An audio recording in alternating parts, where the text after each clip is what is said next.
Hello guys, welcome to a new episode of horror talk. तो इस वाले episode में हम लोग एक बहुत ही डरावनी स्टोरी के बारे में बात करने जा रहे हैं जो कि रियल में हो चुकी है। तो आगे हमारे साथ जुड़े रहिए। ये केस माद्रिद में फेलाइकस केस नाम से बहुत ज़्यादा पॉपुलर है। और ये वाला जो केस है ना, तो ये सिर्फ एक घर में नहीं है, ये पूरे उस जगह में जो पुलिस ऑफिसर्स और पुलिस स्टेशन थी उधर भी उन लोगों ने इन्वेस्टिगेशन किया था, क्योंकि ये केस बहुत ज़्यादा डरावना था। तो पुलिस के पास जब ये खबर आई तो उन लोगों ने इस केस के बारे में इन्वेस्टिगेशन करना चालू कर दिया। और अभी भी इस केस के रिकॉर्ड्स पुलिस के पास है। इसी वजह से लोग अभी भी सोचते हैं कि उधर कुछ पैरानॉर्मल एक्टिविटीज़ वगैरह हुई थी, क्योंकि उधर जब पुलिस ने इन्वेस्टिगेशन किया था तो कोई सबूत नहीं मिला और कोई भी एक रीज़न नहीं मिला क्यों ये चीज़ इस घर में हो रही थी। तो ये चीज़ बहुत ज़्यादा डरावनी बनने लगी। इंसिडेंट था साउथ मैड्रिड में लुइस मेरिन स्ट्रीट में एक अपार्टमेंट में, जो कि अभी भी उधर मौजूद है। और उस अपार्टमेंट में पोर्टल नंबर 8 में एक लड़की अपने फैमिली के साथ रहने आई। उस लड़की का नाम था स्टेफेना लोज़ाइनो नाम से एक लड़की अपने फैमिली के साथ रहने आई, जो कि अपने दोनों भाई और मम्मी पापा के साथ उधर रहने आई। उन लोगों ने वो अपार्टमेंट 1973 में ख़रीदा और उन लोगों ने 1973 से 1990 तक उस अपार्टमेंट में बहुत खुशी से रहने लगे। वो लड़की बहुत ज़्यादा टैलेंटेड थी और पढ़ाई में भी बहुत ज़्यादा अच्छी थी। 1990 से स्टेफेना का कॉलेज लाइफ स्टार्ट हुआ और उसके बाद से ही उसके बिहेवियर में बहुत ज़्यादा चेंजेस आने लगे। उसके मम्मी पापा एंड उसके भाई बहन देखने लगे कि ये जो इतनी अच्छी लड़की थी वो अचानक से ऐसे बिहेव क्यों कर रही है, इसको क्या हुआ क्या है। रात को आधी रात को जब सब सो रहे होते थे तो स्टेफेना उठ के अपने मुंह से कैसे अजीबोगरीब आवाज़ें निकालने लगती थी। उन लोगों का अपार्टमेंट जो था उसका जो वॉल था वो वुड का था, तो उस जो लकड़ी का वॉल था उसके ऊपर आधी रात को वो लड़की अपने नाखून से आवाज़ें करती थी। और उसका जो भाई था वो उसका भाई के ऊपर टॉर्चर करने लगी। अचानक से उसके बिहेवियर में इतना ज़्यादा चेंजेस आने लगे। कुछ दिनों के बाद ऐसा चलता ही रहा और स्टेफेना के मम्मी पापा उसको ऐसे सुबह पूछने लगे कि तुम ऐसा कर क्यों रहे हो। तो स्टेफेना जवाब देती है कि मुझे खुद भी नहीं पता क्यों मैं ये सब कर रही हूँ।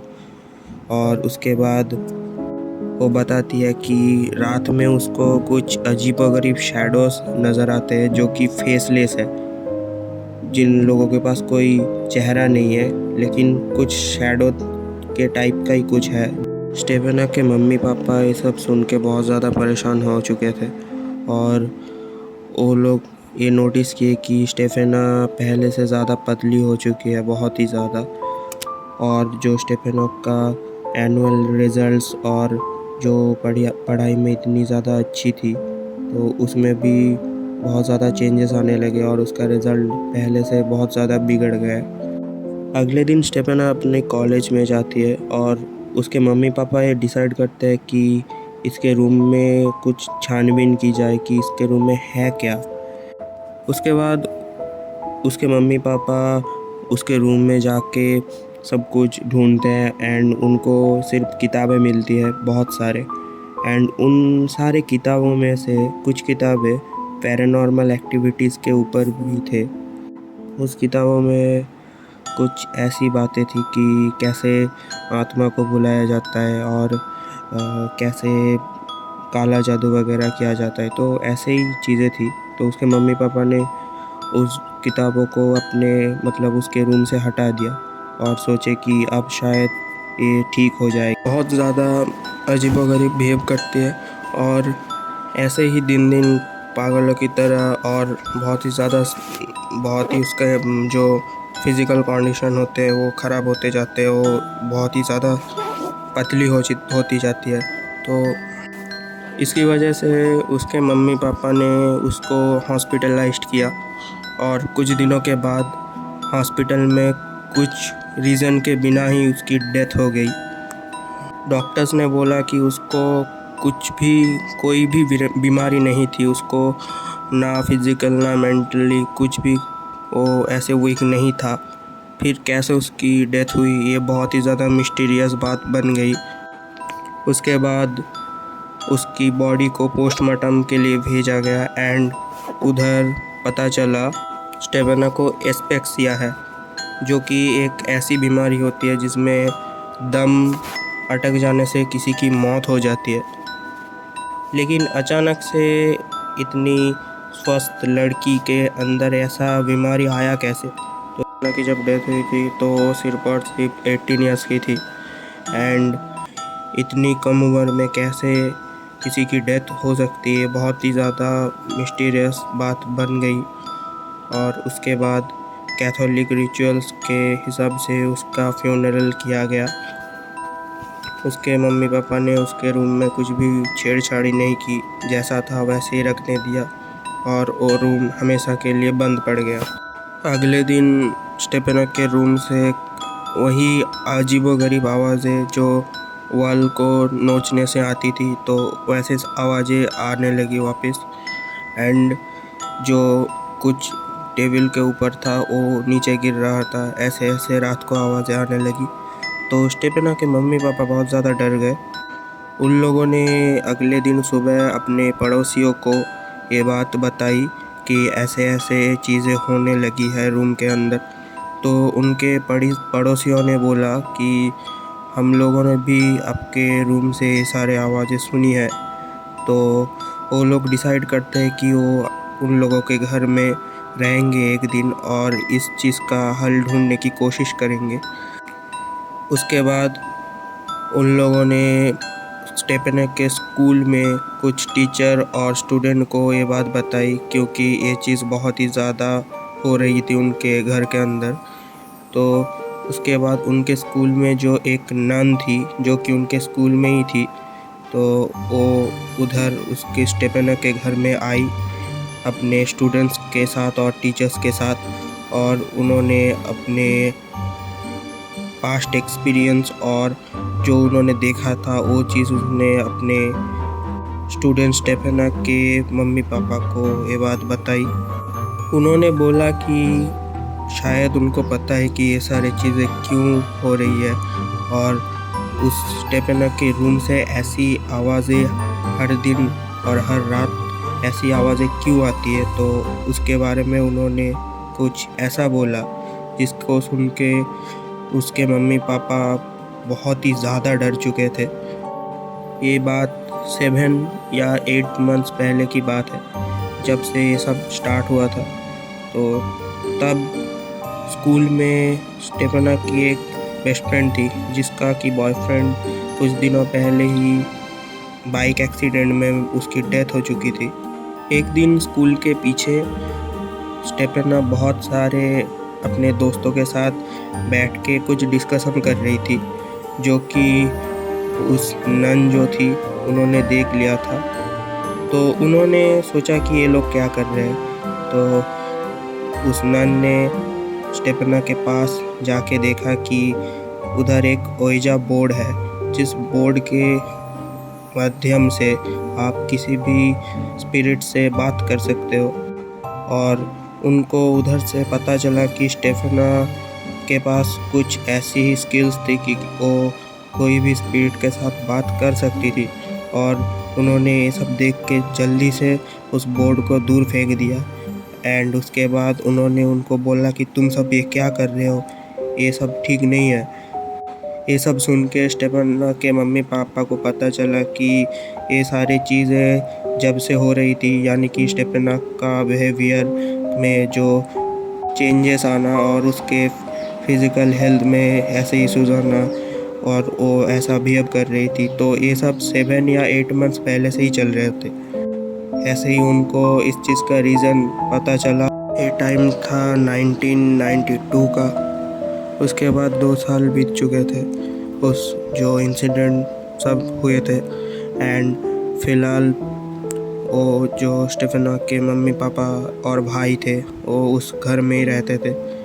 लेकिन उस 2 साल के बाद जब स्टेफेना की मम्मी स्टेफेना के रूम में एंटर करती है तो उनको दिखती है कि जो जीसस क्राइस्ट की पिक्चर थी दीवार में वो उल्टा करके लटकाया हुआ है। एंड उसके बाद जो स्टेफेना की पिक थी तो वो ज़मीन पे गिरी हुई है।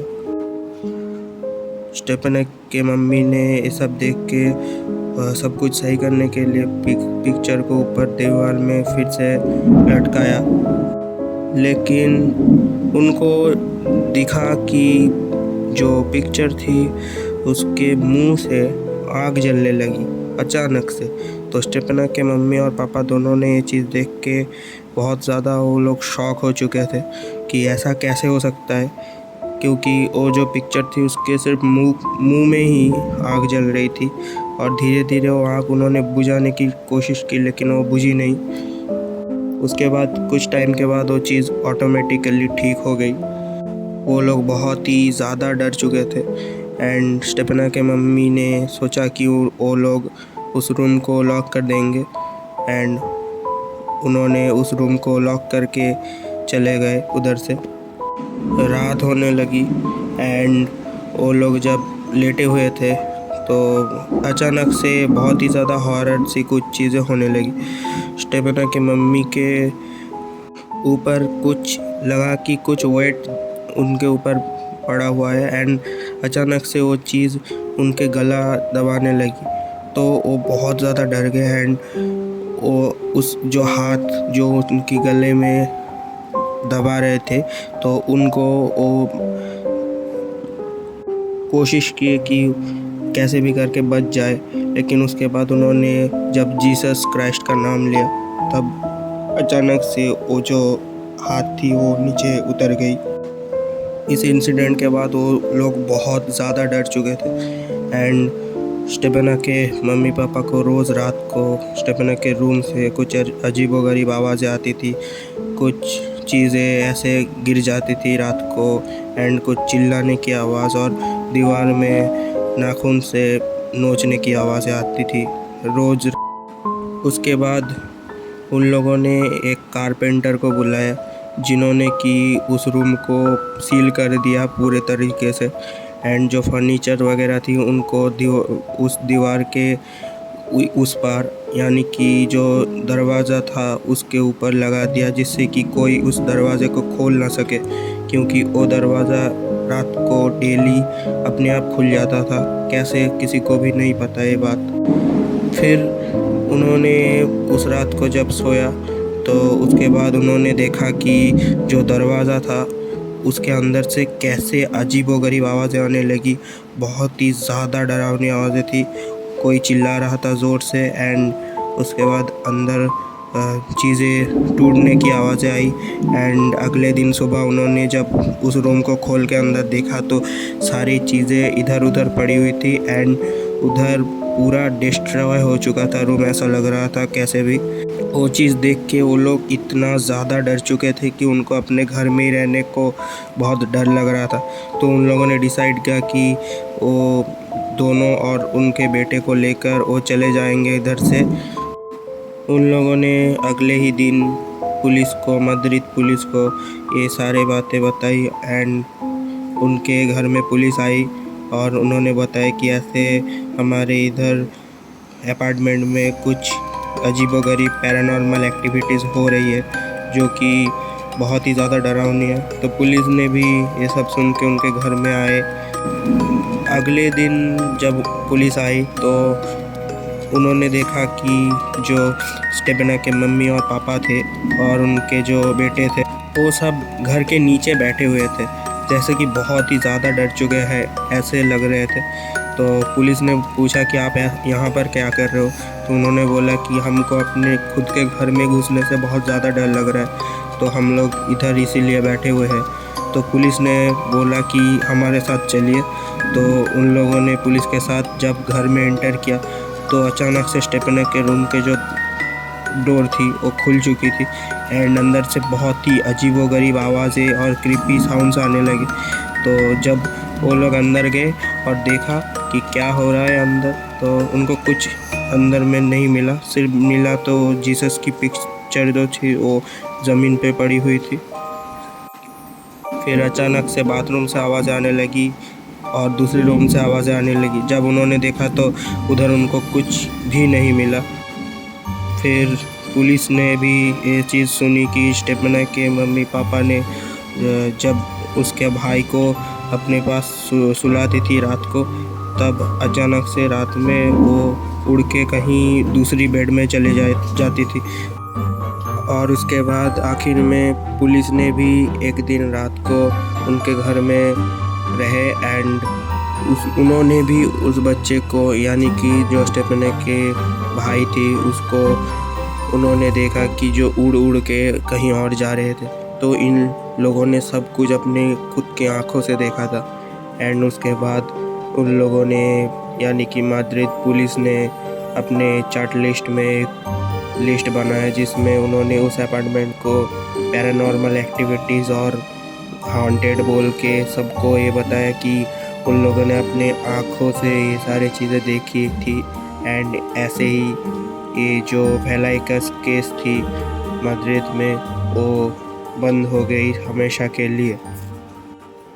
सो गाइस, आपको अगर ये वाला एपिसोड, हमारे हॉरर टॉक्स का ये एपिसोड अच्छा लगा हो तो आप प्लीज़ इस वीडियो को लाइक कर दीजिए एंड अगर आपको ऐसे ही कंटेंट्स चाहिए तो आप हमारे इस चैनल को सब्सक्राइब कर सकते हैं एंड आप प्लीज़ अपने दोस्तों के साथ ये स्टोरी को शेयर कीजिए जिससे कि उनको भी ये सारे स्टोरीज़ जो कि इनमें इंटरेस्टेड है तो उनको सुनने में बहुत ही ज़्यादा मज़ा आए। तो थैंक्स फॉर वॉचिंग।